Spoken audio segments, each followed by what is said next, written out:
or point factor job evaluation if you want to get technical. It's really a way for us to figure out the differences in duties and responsibilities and kind of the underlying science between our system and so many of the other systems is, what are the differences? Is it discernible? It's about a 15%, and there's some science behind this dating back to the 1950s, or is it very clear? And so the example I use in these situations, if I were 200 pounds, and oh, I wish I was 200 pounds, if I was 200 pounds and I walked in, a month later and I was 170, you'd look at me and say, I think he's lost some weight. He's looking a little bit better. Where, and that's the discernible, that's a 15% difference. But if I were to walk in and a month later, I was 140 pounds, holy cow, did you get sick? What's going on? Did he have surgery or whatever it might be? That's that clear difference where it's very apparent to you. And so when we're working through our system, that's really what we're looking at are the discernible versus clear differences as we work our way through everything. That's the way our point system works out. And by way of example, in terms of the types of things that we look at, I just give you two examples here. I'm not going to go through them in exhaustive detail. But again, I want you to understand that this isn't something that we are just creating out of thin air ourselves. The first one is, I believe it's out of litigation out of the Equal Pay Act. If I were to tell you the date, I'd get it wrong. 1960s, 70s, in that time frame, that the courts came down and said, well, the four main factors that should be taken into consideration are skill, effort, responsibility, and working conditions. They put some meat on the bones there. Similarly, the federal factor evaluation system, same principles, but they break it out a little bit further. You'll get knowledge and supervisory guidelines, complexity, scope and effect, context, physical and environmental. Again, looks pretty darn similar to this, just a little bit more wordy. And if I were to look at the Hay system, which was the gold standard for many years, Archer is another one out there, other consultants have their own systems. All of them are looking at similar factors and helping to arrive at similar results. Our system just happens to be one that I think got its birth in the metal trades years and years ago, and then was evolved back when Minnesota started adopting some of their pay equity laws, and then we've adopted it for our use over the course of time. The point is, we're looking at similar things, thinking challenges, decision making, context, the interactions, the work environment, and the education and experience. And when we do this, we evaluate each one of the jobs, we assign values to it, making our judgments, again, is this clear, is it different, so work environment, and each one of those results in points. And then we can evaluate those jobs and begin to do our work in putting together a pay project. So from a high level, what we're looking at, we talked a lot about this already, I'm not going to belabor the point of the internal equity. And the reason, especially in our public sector work, why internal equity is so important is because everything is transparent. You know what the secretary in the zoning office is getting paid, the secretary in the zoning office knows what the administrator is getting paid, and everybody talks about it. It's a good thing and a bad thing all rolled into one. But the reality is, that's why internal equity is so important in the work that we do. And then with your hiring challenges, the external competitiveness has to be rock solid as well, because you have to bring people into the organization. Well, the challenge we have is that the data we have today might not reflect the data we see tomorrow. The jobs are changing so, pardon my language, damn quickly. We had one project we did down in southeastern Wisconsin where we said, here's your rate of pay for building inspector. And we think we're so smart and we've got it pegged exactly to the market, and within about a 2-month, 3-month window, we see that job go up by $10,000, boom, just like that. Welcome to the new economy. For us, it's important. We do a lot of work. In fact, we do an equal amount of work in the private sector that we do in the public sector, and we have the same consistent methodology. Many different variables that go in, who we're comparing to, what are the types of jobs, so we get different results, but the underpinnings, the anchor of our systems are exactly the same. And you've seen this before if you worked with us, the same 4 policy questions, and I don't care the consultant that's working with you, the same policy questions have to be answered. Who are you comparing to? Where do you want to be in that marketplace? You know, there's a handful of employers out there who've chosen to be very aggressive in the marketplace. I have no idea where you're finding the money for those of you who have those aggressive pay plans in today's world. But, you know, again, that's the type of thing that, you know, is so crucial. What type of a structure? Are you going to have a traditional step structure, or are you going to go to a performance-based structure? Very, very tough to administer and be consistent in doing so. And how on earth do we afford it? You're telling us we need to pay more? Yes, ma'am, please. Define market comparisons. Does that include demographics? For example, our county is so close to the Twin Cities area that I'm laughing with you, not at you. okay, that you know, if you're going to include any of that, our market comparisons or demographics are going to be huge disparity. Well, and the challenge is, you know, we are, what, 8 years past Act 10? And trust me, I hate talking about Act 10 as much as you hate talking about Act 10. But the reality is that prior to Act 10, the way we set comparables was who's like us. You know, that we're not going to cross, so if you're near the Twin Cities, we're not going to even talk about the Twin Cities. We never had to. This arbitrator 35 years ago said, here's who we compare to, and it takes an act of God to get that comparable changed. In one act of the legislature, for good or bad, I'm going to straddle the fence on that one. I'm not going to go on that road. But one fell swoop, now we get to define that marketplace. Now let's talk about reality. And we have that occur not just in our western counties, but you get to the counties surrounding Dane County.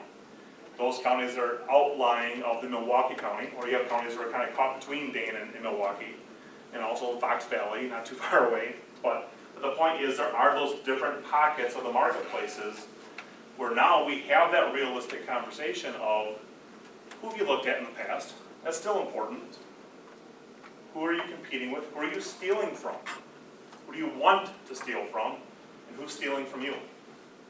Let's take a peek at other demographics, equalized valuation. Equalized valuation per capita, taking it down, looking at the number of constituents as well, population size, all those sorts of things, that's all fair game. We have some boards and cities, and all of our public sector clients who say, some of them say, we absolutely, I'll use yours as an example, that we absolutely need to look at the Twin Cities because that's our challenge, we can't recruit away. If I look at just one job, I only know this because I did the analysis recently, that in the Twin Cities, a registered nurse is about $80,000 per year. I go down the river, down to the Dubuque area, it's a $56,000 a year job. Huge difference in pay. And that repeats itself time and time again, depending on the various professions. So again, the short answer to your question is, sometimes it's hand-holding a board to come along with that sort of notion, to go beyond what they've looked at in the past. But it's almost always necessary to at least know where you stand from a comparable standpoint. So that's why I just skipped to the next slide as you were asking the question, because you look at the data, you look at the statistics, and then I think for some jobs, like your hourly jobs, you tend to look much more locally.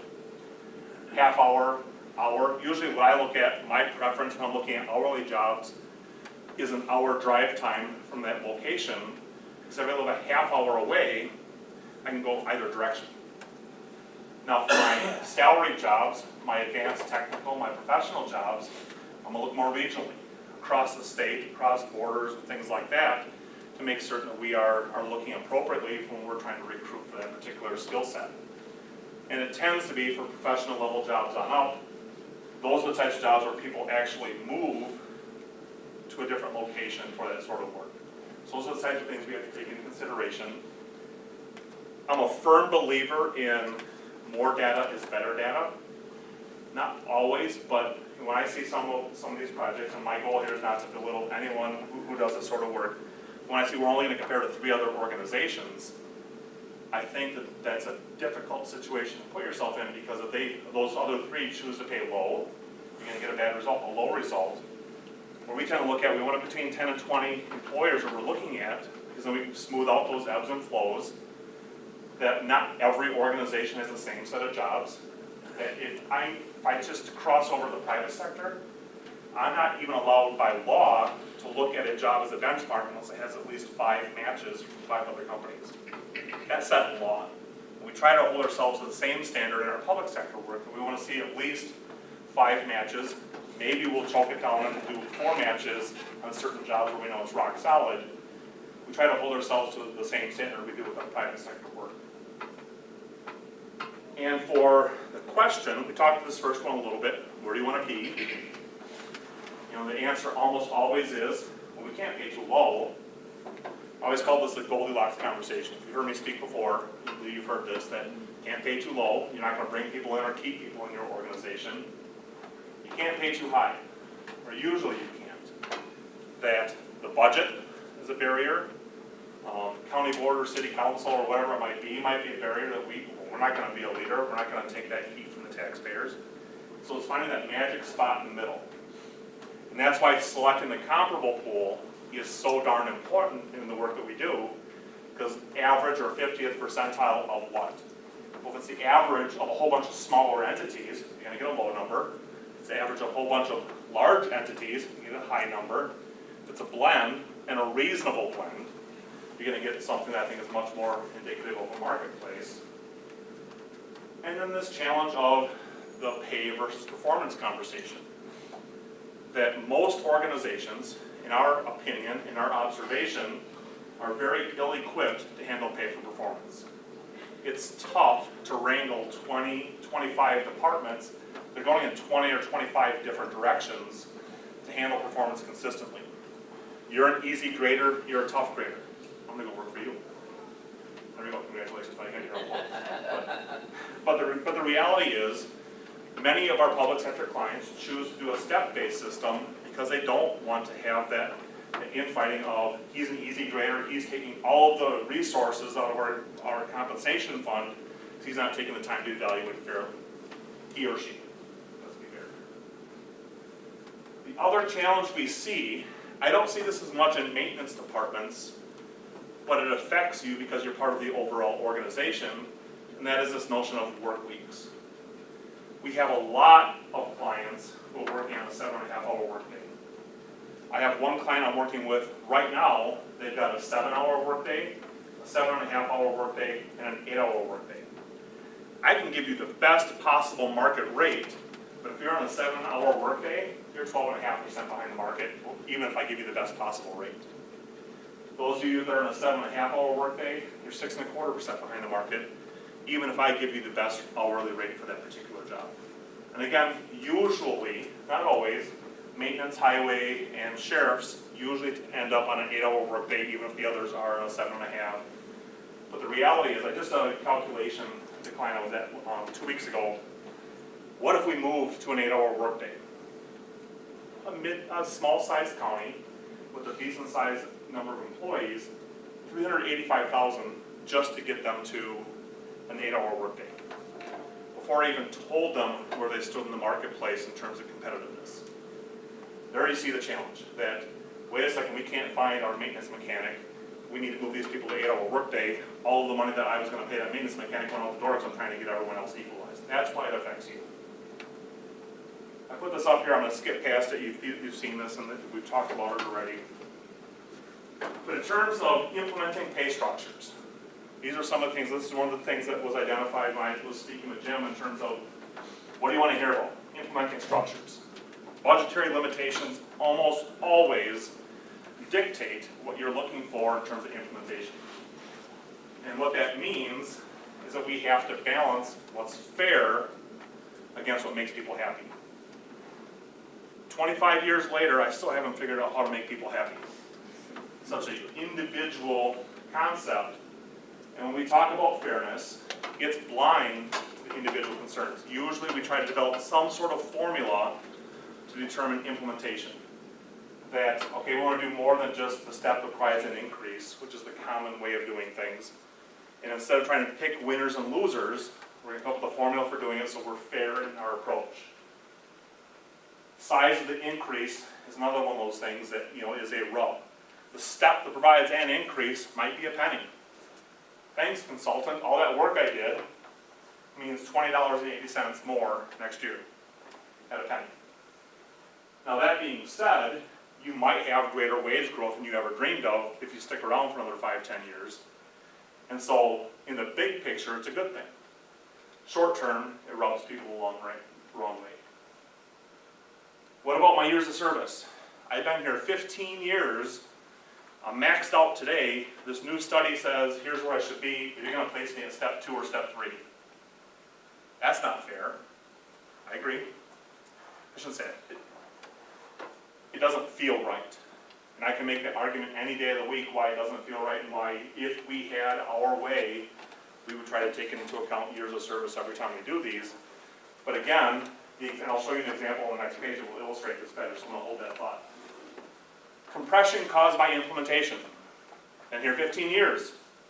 I'm being moved to step 3 or step 2. We're going to hire somebody tomorrow, and we've got to bring them in at step 2 or 3 to bring them in at a competitive level. All of a sudden, we got that rub right away. People are lined up against each other. Drives people nuts. I get it. I wish the world was a better place in terms of doing that. And when we try to make exceptions, especially when you step away from a formula-driven exception, that here's, you've got 10 years of experience, we'll place you no lower than step 3, or something of that nature. But if you start making individual, we like you, so we're going to move you to step 4. Maybe not so much. We're going to keep you right where you are. That it's that slippery slope, and the question is, well, wait a second, you made an exception for him, and if one of our principal consultants were sitting here, he'd talk about his 3 granddaughters, that if I give a bicycle to one of my granddaughters, I better have 2 more bicycles around the corner to give to my other 2 granddaughters. That, you know, that what about me is that concept. So again, the same thing here, when you make exceptions, and they're based on individuals and not necessarily overall equity, you're going to find yourself in some tricky situations. This is an example, a real life example of a project we did for a smaller county about 3 years ago now, I think. Real numbers, real life situations the board had to wrestle with.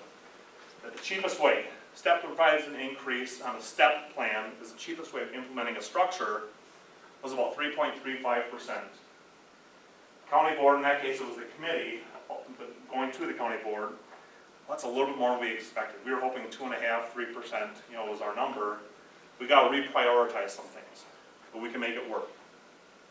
The employees in the room said, wait a second, what about our years of service? Doesn't that count for something?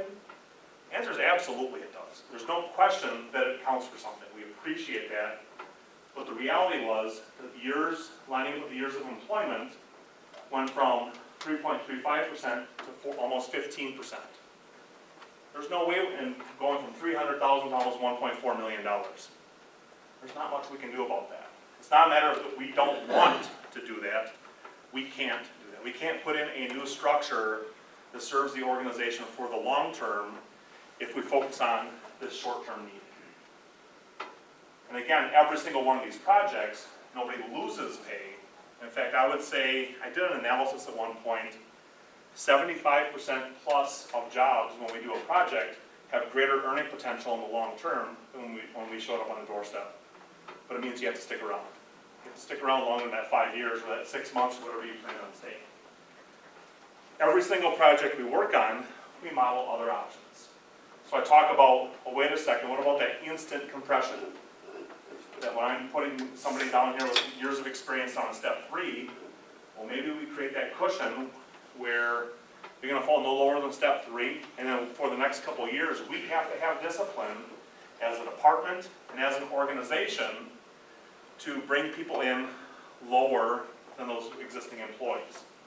We have to respect that to some degree. Years of service absolutely matter, and sometimes that means it forces you into a really crappy position for about 2 or 3 years until people move further up into that structure and you can begin to bring people in where you need them.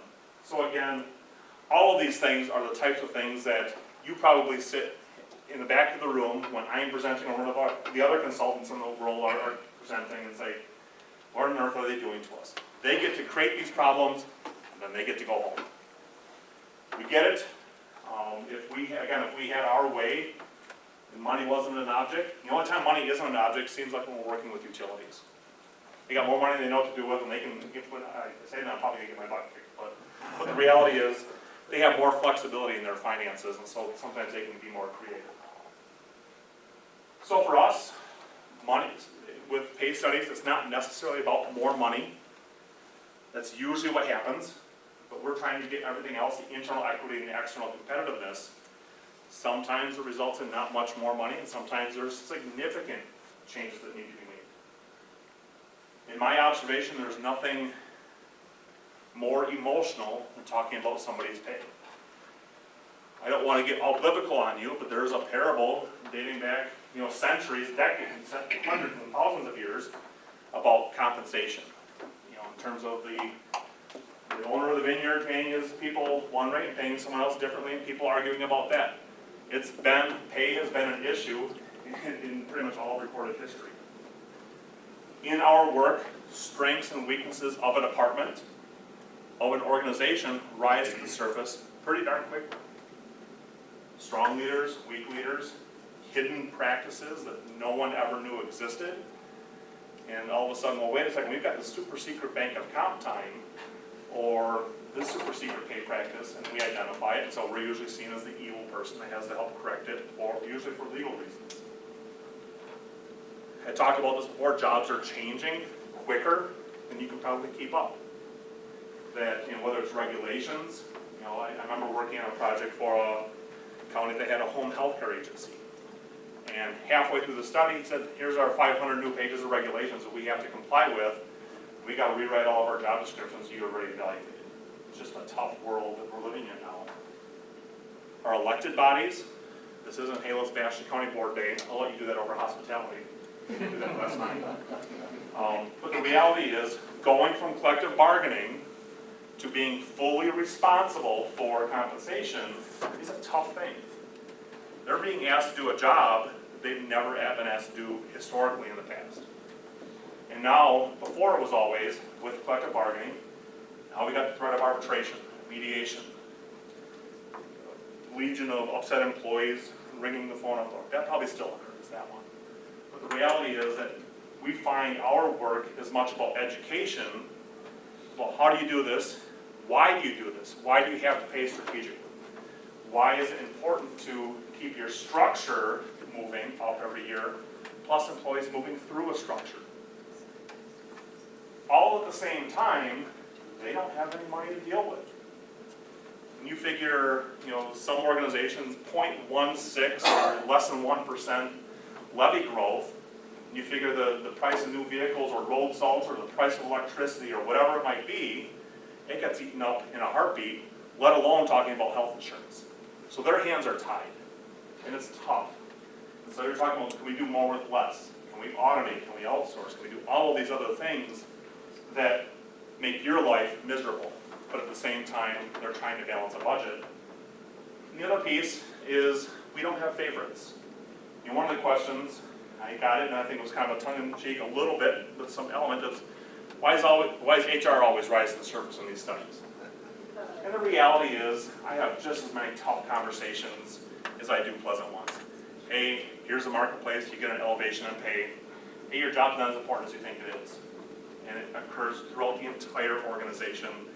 I don't have favorites. I've had friends who I've been colleagues with for 19 years before I jumped over, or I've had to deliver tough messages. That might be the appearance,